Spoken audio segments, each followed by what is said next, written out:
کہ ہم حضرت شیخ الہند کے جانثار ہیں۔ اس وقت انگریز کی حکومت تھی، ایک کافر کی حکمرانی، اور وہ بھی قابض حکمران، لیکن آپ نے مالٹا سے واپس آ کر اعلان کر دیا کہ اب سیاسی جدوجہد ہوگی، مسلح جنگ نہیں ہوگی۔ آپ نے عدم تشدد کا جو درس ہمیں دیا، ہم آج تک اس پر کاربند ہیں، لیکن میں بتانا چاہتا ہوں کہ صبر کی بھی ایک حد ہوا کرتی ہے۔ عدم تشدد کے جذبے کے بندھن ٹوٹنے جا رہے ہیں، ایسا نہ ہو کہ میدانوں کی بجائے پھر کل لڑائی پہاڑوں میں ہو اور جنگلوں میں ہو اور صحراؤں میں ہو۔ ہم قانون کے مطابق پاکستان میں حکمرانی۔ کوئی تیرا ایک اشارہ، کوئی تیرا ایک اشارہ، کوئی تیرا ایک اشارہ، کوئی تیرا ایک اشارہ۔ ہم نے 9/11 کے بعد 20-22 سال تک اس ملک میں جو سیاست کی ہے، ہم نے اسلحے کی سیاست کا مقابلہ کیا ہے۔ ہم نے سیاسی جدوجہد کو پروان چڑھایا ہے۔ ہم نے مذہبی طبقے اور مذہبی نوجوان کو ملک کے آئین کے ساتھ کھڑا کیا، پاکستان کے ساتھ کھڑا کیا، جمہوریت کے ساتھ کھڑا کیا، پارلیمانی نظام کے ساتھ کھڑا کیا۔ ہماری اس جدوجہد پر پانی پھیرنے کی کوشش نہ کیا کرو۔ کیا بات، کیا بات۔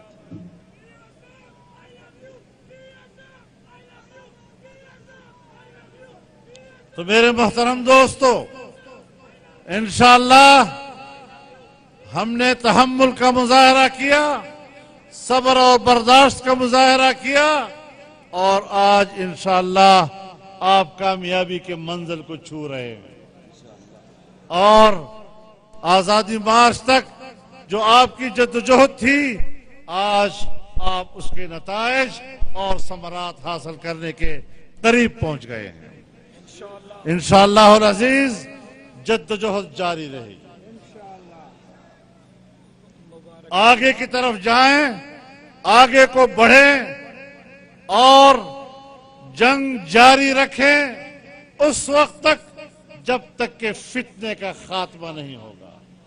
وَقَاتِلُوهُمْ حَتَّى لَا تَكُونَ فِتْنَةٌ۔ یہ ہمیں شرافت سکھاتے ہیں۔ پاکستان کے عوام کو اور نئی نسل کو بد اخلاقی اور بد تہذیبی کا درس دینا، اور اس کا نام رکھتے ہیں امر بالمعروف۔ آپ نے جلسوں میں ان کے الفاظ، ان کی تقریروں کا لب و لہجہ، اس کا تو مشاہدہ کیا۔ اللہ رب العزت بڑی صراحت کے ساتھ فرماتے ہیں، لا يسخر قوم من قوم عسى ان يكونوا خيرا منهم ولا نساء من نساء عسى ان يكن خيرا منهن ولا تلمزوا انفسكم ولا تنابزوا بالالقاب بئس الاسم الفسوق بعد الايمان۔ کوئی مرد دوسرے مرد کا مسخرہ نہ اڑائے، ممکن ہے وہ مرد اس سے بہتر ہو۔ کوئی خاتون دوسرے خاتون کا مسخرہ نہ اڑائے، ممکن ہے وہ خاتون اس سے قدر منزلت میں زیادہ ہو۔ ایک دوسرے پر تانا زنیاں مت کرو، ایک دوسرے کے نام مت بگاڑا کرو۔ ایمان لانے کے بعد سب سے بڑا گناہ یہی ہے جو تم کر رہے ہو۔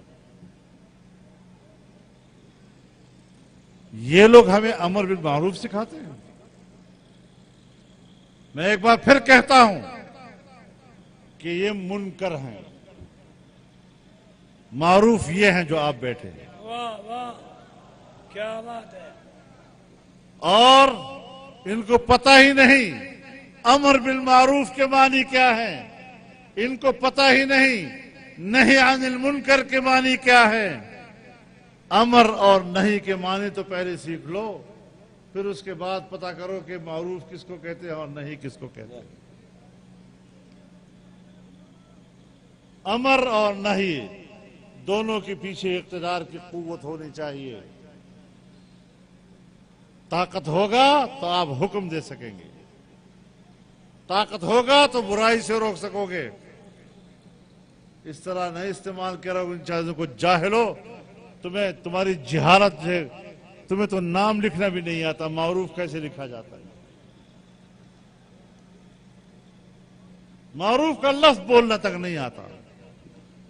ایک دفعہ کہا شہباز شریف صاحب, ایک دفعہ کہا اسے امر بن معروف اور نہی انن منکر. ایسے جاہلوں سے واسطہ پڑا ہوا ہے.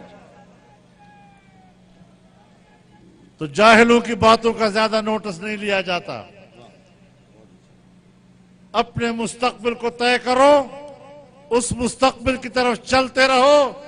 چلتے رہنا, عزم کے ساتھ چلنا, اللہ کے کلمے کو بلند رکھنا, بس یہی آپ کا جہاد ہے. آگے بڑھو اور نتائج اللہ پہ چھوڑ دو. انشاءاللہ العزیز کامیابی آپ کا قدم چومے گی, اور عنقریب انشاءاللہ کامیابی آپ کا قدم چومے گی.